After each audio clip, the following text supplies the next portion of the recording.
Welcome to Prep Gems. Today we are going to study second lecture of direct and indirect speech. तो आइए start करते हैं rule number 3 से।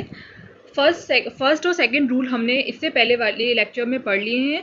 ये हमारा सेकंड लेक्चर है डायरेक्ट इनडायरेक्ट स्पीच का, और इसमें हम पढ़ेंगे रूल नंबर 3।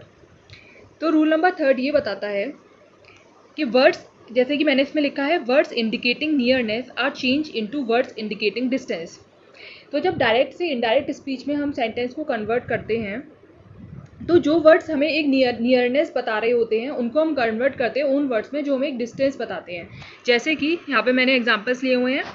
हेयर कन्वर्ट हो जाता है देयर में। देखिए, जब आप डायरेक्ट इनडायरेक्ट स्पीच बनाएंगे तो हेयर कन्वर्ट हो जाएगा देयर में, दिस कन्वर्ट हो जाएगा डेट में। अगर डायरेक्ट स्पीच में दिस दिया हुआ है तो वो कन्वर्ट हो जाएगा दोस में, हेंस कन्वर्ट हो जाएगा देंस में, नाउ कन्वर्ट हो जाएगा देन में,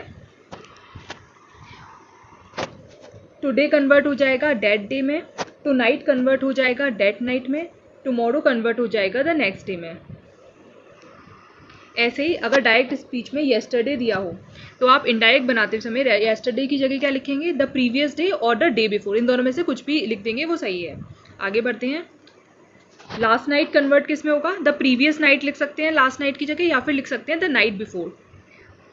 ऐसे ही नेक्स्ट मंथ किस में कन्वर्ट होगा, द फॉलोइंग मंथ में। ठीक है, तो अगर हमारे डायरेक्ट स्पीच में नेक्स्ट मंथ लिखा हुआ है तो आप इसको इनडायरेक्ट बनाते समय इस वर्ड की जगह किससे रिप्लेस करेंगे, द फॉलोइंग मंथ से। ठीक है, आगे बढ़ते हैं। ऐसे ही जहाँ पे 10 लिखा हो वो कन्वर्ट होगा सो में। जहाँ पे अगो लिखा हो उसकी जगह क्या लिखेंगे आप इनडायरेक्ट में, before.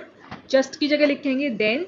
The day before yesterday की जगह क्या लिखेंगे, 2 days बिफोर, 2 दिन पहले। द डे आफ्टर टुमारो मतलब कल के बाद वाला दिन, तो उसकी जगह क्या लिखेंगे, इन 2 days टाइम। ठीक है, तो अगर डायरेक्ट स्पीच में लिखा हो द डे आफ्टर टुमारो तो इनडायरेक्ट में वो कन्वर्ट हो जाएगा इन 2 days टाइम में। आगे बढ़ते हैं। अब इसके कुछ एग्जाम्पल्स देख लेते हैं कि कैसे आप इन वर्ड्स का यूज़ करेंगे जब आप डायरेक्ट से इनडायरेक्ट बनाएंगे।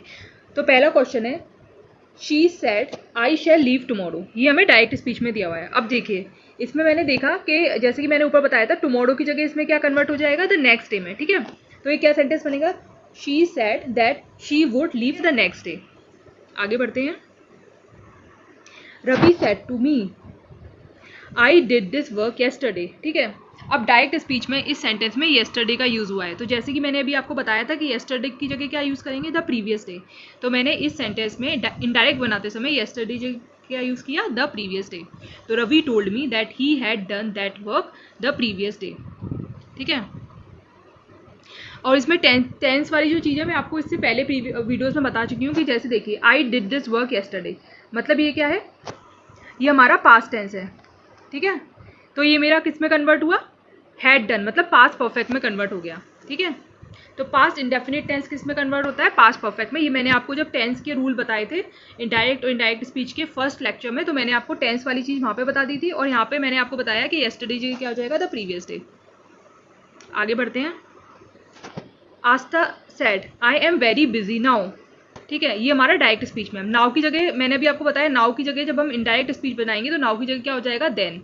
तो क्या होगा, Aastha said that she, present tense का क्या बन गया यहाँ पे, ये प्रेजेंट टेंस है, तो इसका क्या बन गया यहाँ पे, पास्ट टेंस। ठीक है, तो Aastha said that she was very busy, now की जगह क्या हो गया, देन।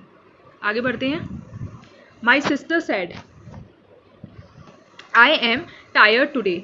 तो मैंने अभी आपको बताया था इस सेंटेंस में टुडे का यूज़ हुआ है। तो टुडे जब डायरेक्ट स्पीच में यूज़ होगा तो वो किस में कन्वर्ट हो जाएगा, डेट डे में। तो इसमें देखिए, माई sister said that, I am की जगह क्या हुआ, प्रेजेंट टेंस किस में कन्वर्ट हुआ, पास्ट टेंस में। तो आई एम की जगह आई कन्वर्ट हुआ माई सिस्टर सेड, मतलब वो फीमेल है, तो आई कन्वर्ट हुआ शी में, और एम प्रेजेंट टेंस कन्वर्ट किस में हुआ, पास्ट टेंस में, मतलब एम कन्वर्ट हुआ वॉज में, और टुडे की जगह क्या यूज़ किया, डेट डे। तो क्या सेंटेंस बना इनडायरेक्ट स्पीच में, माई sister said that she was tired that day. आगे बढ़ते हैं। अब देखिए, Rahul said my examination will start the next month. अब देखिए, इसमें यूज़ हो रहा है द नेक्स्ट मंथ, तो नेक्स्ट मंथ किस में कन्वर्ट होगा, जैसे कि मैंने आपको भी इससे पहले बताया है कि द नेक्स्ट मंथ कन्वर्ट होगा द फॉलोइंग मंथ में। तो क्या सेंटेंस बनेगा, Rahul said my examination, Rahul said that, ये इन्वर्टेड कॉमास की जगह क्या आएगा इनडायरेक्ट स्पीच में, दैट माई एग्जामिनेशन, माई की जगह क्या आएगा, राहुल एक मेल है तो माई की जगह आएगा हिज। ठीक है, दैट हिज एग्जामिनेशन विल किस में कन्वर्ट होता है इनडायरेक्ट स्पीच में? वुड विल कन्वर्ट होता है वुड में, तो विल की जगह would start the next month की जगह क्या आएगा? The following month. आगे बढ़ते हैं। Ajay said I saw her the day before yesterday. ठीक है, अब इसमें क्या वर्ड यूज हो रहा है? The day before yesterday. ठीक है, तो रूल के हिसाब से द डे बिफोर येस्टरडे किस में कन्वर्ट होगा? 2 days before. The day before yesterday मतलब जो कल बीत गया है उससे पहले का एक दिन, तो 2 days बिफोर में कन्वर्ट होगा। जो ये मैं आपको रूल में भी बता चुकी हूँ कि the day before yesterday 2 days before में कन्वर्ट होता है। अब सेंटेंस देखते हैं, इसका इंडायरेक्ट क्या बनेगा? अजय सेड, इन्वर्टेड कॉमा की जगह क्या आएगा? दैट, आई की जगह क्या आएगा? ही, सो किस में है? पास्ट टेंस में है। ठीक है, तो past tense, simple past tense किस में कन्वर्ट होता है? पास्ट परफेक्ट में। सो की जगह क्या आएगा? Had seen. ठीक है, had seen her the day before yesterday की जगह क्या आएगा? 2 days बिफोर। तो हर पूरे रूल हमने सारे लगा दिए, टेंस का भी लगाया और जो भी मैंने जस्ट रूल 3 बताया वो भी लगाया। तो सेंटेंस क्या बना? Ajay said that he had seen her the 2 days before. आगे बढ़ते हैं। अब हम देखते हैं रूल नंबर 4। रूल नंबर 4 होता है चेंज ऑफ प्रोनाउंस। ठीक है, अब देखते हैं ये रूल क्या कहता है।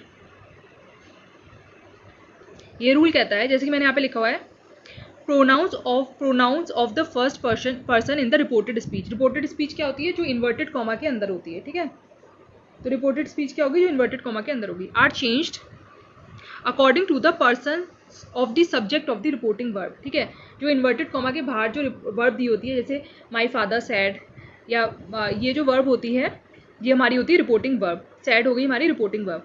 तो जो प्रोनाउन होता है, pronoun of the first person in the reporting speech, वो किस हिसाब से चेंज होता है? जो सब्जेक्ट होता है रिपोर्टिंग वर्ब का, उस हिसाब से pronoun of the first person change होता है। ठीक है, तो फर्स्ट पर्सन का रिपोर्टेड स्पीच में फर्स्ट पर्सन किसके हिसाब से चेंज होगा? सब्जेक्ट के हिसाब से। रिपोर्टेड स्पीच का सेकंड पर्सन किससे होगा? ऑब्जेक्ट के हिसाब से। और थर्ड पर्सन के लिए कोई चेंज नहीं होगा। ठीक है, देखिए, pronoun of the first person in the reported speech are changed according to the pronoun of the subject of the reporting verb. ये हो गया रूल। अब इससे रिलेटेड क्वेश्चन देखेंगे तो आपको ज़्यादा क्लियर होगा कि फर्स्ट पर्सन कैसे रेफर कर रहे हैं, सेकंड पर्सन। जैसे फर्स्ट पर्सन क्या हो गया? जैसे मैं अपनी बात कर रही हूँ, जैसे जो बोल रहा है वो अपनी बात कर रहा है, आई, माई, मी, या फिर हम, वी आर अस, ये हमारे हो गए फर्स्ट पर्सन। जो ऐसे अगर ऐसा कोई रिपोर्टेड स्पीच में फर्स्ट पर्सन दिया हुआ है, ठीक है, तो वो किस हिसाब से चेंज होगा? जो रिपोर्टिंग वर्ब होगी उसके सब्जेक्ट के हिसाब से चेंज होगा। ठीक है, और सेकंड पर्सन क्या होता है? जब हम किसी और की बात करते हैं, सेकंड पर्सन में क्या होता है? यू आ गया, योर आ गया। तो सेकंड पर्सन कैसे चेंज होता है? According to the person of the object of the reporting verb. जो ऑब्जेक्ट होगी रिपोर्टिंग वर्ब की, उसके हिसाब से चेंज होगा second person you, your.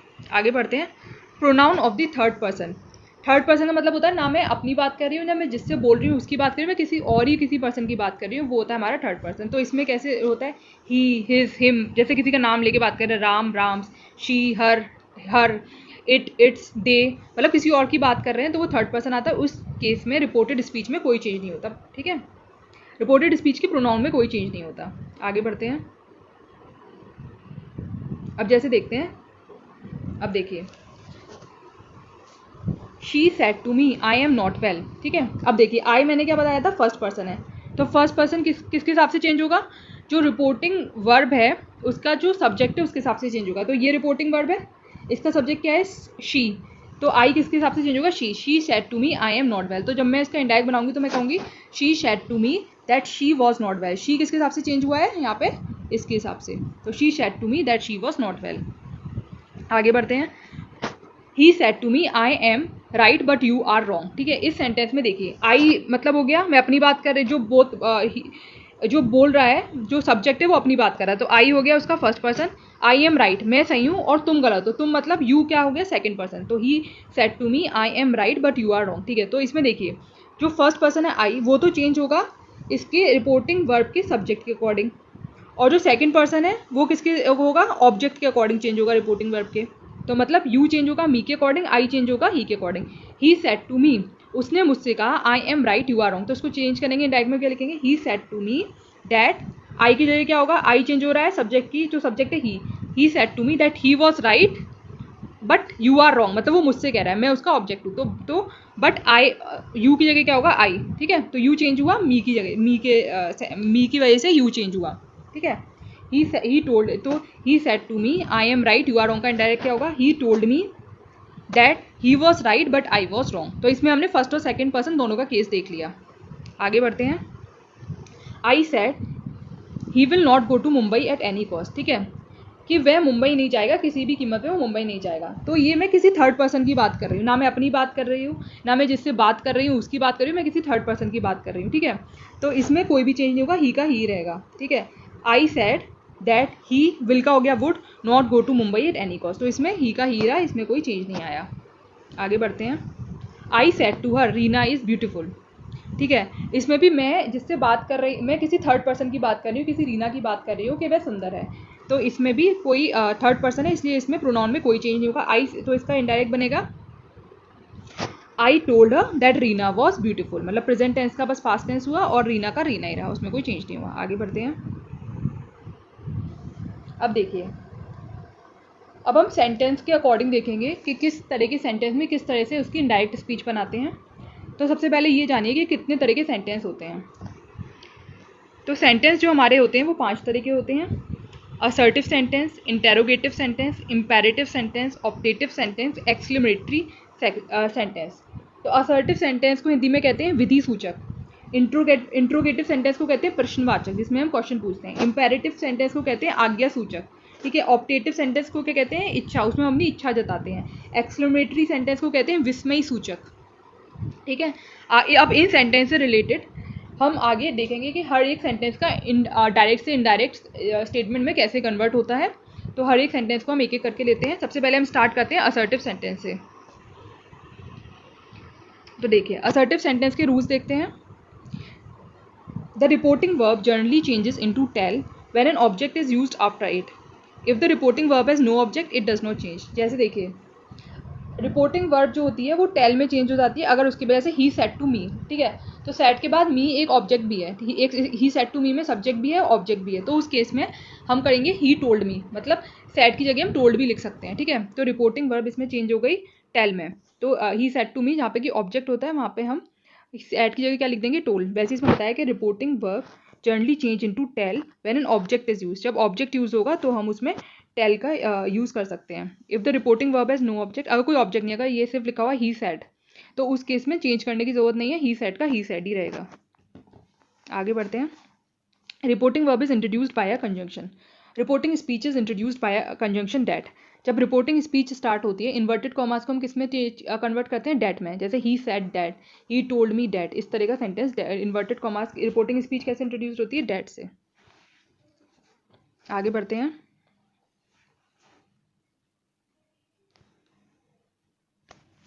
The comma and the inverted commas after the reporting verb remove। तो जो comma inverted commas direct speech में दिए होते हैं उनको रिमूव करके हम क्या लगाते हैं, डेट लगाते हैं। तो कॉमास और इन्वर्टेड कॉमा इनडायरेक्ट स्पीच में कन्वर्ट करते समय हट जाता है। ये रूल मैं आपको पहले भी बता चुकी हूँ, कॉमन ही है। आगे बढ़ते हैं। अब इसमें कुछ नोट करिए, ये इंपॉर्टेंट है। जैसे never use preposition to after tell और टोल्ड। जैसे अगर डायरेक्ट में लिखा हुआ ही सेड टू मी, तो आप लिखोगे ही टोल्ड मी। सेड के बाद जो टू लगा है वो आप उसमें इनडायरेक्ट में कन्वर्ट नहीं, इनडायरेक्ट में नहीं लगाएंगे, तो ही सेड टू मी क्या कन्वर्ट हो जाएगा, ही टोल्ड मी, उसमें टू का यूज नहीं होगा। अगला देखते हैं। In order to give clarity, answer, reply, inform, remark, declare, proclaim, ये सब भी आप यूज कर सकते हैं। Observed, pointed out may also भी यूज इंस्टीड ऑफ से और टेल। जैसे कि आपको और क्लैरिटी देनी है, जैसे आप कुछ कह रहे हो ही सेड टू मी और कुछ ऐसा सेंटेंस है, तो उसमें आप किसी को आंसर कर रहे हो या रिप्लाई है या कि इन्फॉर्मेशन है, तो आप उसे लिखते हो he informed me. According to reported speech आप लिख सकते हो कि सेड की जगह कुछ ऐसे वर्ड भी ला सकते हो, he observed, he remarked, he informed, he declared. इस तरह के सेंटेंस भी यूज कर सकते हैं हम से और टेल की जगह जब हम डायरेक्ट से इनडायरेक्ट बनाएंगे। आगे बढ़ते हैं, इसके एग्जाम्पल्स देखते हैं। He said to me it has been raining since morning, ठीक है। अब देखिए, अब मैंने आपको बोला था अगर मान लो किसी रिपोर्टिंग वर्ब में सब्जेक्ट भी है ऑब्जेक्ट भी है तो सेड की जगह क्या हो जाएगा, टोल्ड। तो यहाँ पे मैंने सेड की जगह लिख दिया ही टोल्ड मी, ठीक है। अब देखिए, ही टोल्ड मी और इन्वर्टेड कॉमास इसमें किस में कन्वर्ट किए, डेट में। तो अभी रूल में बताया था कि सेड की जगह टोल्ड हो गया क्योंकि सब्जेक्ट और ऑब्जेक्ट दोनों है, और रिपोर्टेड जो इन्वर्टेड कॉमास किस में, इन्वर्टेड कॉमा किस में कन्वर्ट किया, डेट, ठीक है। That it has been raining since morning. Has been किस में है, प्रेजेंट परफेक्ट में, तो ये किस में चेंज हो गया, पास्ट परफेक्ट में, ठीक है। तो हैज़ बीन की जगह हो गया had been raining since morning. तो इसका क्या इनडायरेक्ट बना sentence, he told me that it has been raining since morning. आगे बढ़ते हैं। Rahul said my sister has given me the chain. तो इसका इनडायरेक्ट क्या बनेगा, राहुल सेड माई सिस्टर मतलब माई मतलब राहुल की बात हो रही है, that his sister had, has की जगह प्रेजेंट परफेक्ट क्या बन गया, पास्ट परफेक्ट में हैड गिवन हिम, मी मतलब राहुल की बात हो रही है, गिवन हिम द चेन। ये भी एक असर्टिव सेंटेंस था। अब देखिए, Rajeev says I did not play as I was sick. अब देखिए, मैंने आपको बताया था जब रिपोर्टिंग वर्ब अगर प्रेजेंट और फ्यूचर टेंस में है तो अंदर के टेंस चेंज नहीं होते हैं, ठीक है। तो अब देखिए तो इसमें डिड का डिड ही रहेगा, वॉज का वॉज ही रहेगा, इसमें कोई टेंस का चेंज नहीं होगा। तो हम कहेंगे राजीव सेज इन्वर्टेड कॉमास किया गया that he did not play as he was sick, मतलब डिड का डिड ही रहा और वॉज का वॉज ही रहा, इसमें कोई मैंने टेंस चेंज नहीं किया। आगे बढ़िए। Rahul said to Anjali you are punctual. अब देखिए, ये सैड है रिपोर्टिंग वर्ब, इसका सब्जेक्ट भी है और इसका ऑब्जेक्ट भी है, तो इसमें सेड टू की जगह क्या हो जाएगा, टोल्ड। राहुल टोल्ड अंजलि, और जो सैड के बाद टू है वो हम इनडायरेक्ट स्पीच में नहीं लगाएंगे, तो राहुल टोल्ड अंजलि होगा, ठीक है। और इन्वर्टेड कॉमा के लिए डैट हो जाएगा, डैट यू आर पंचुअल।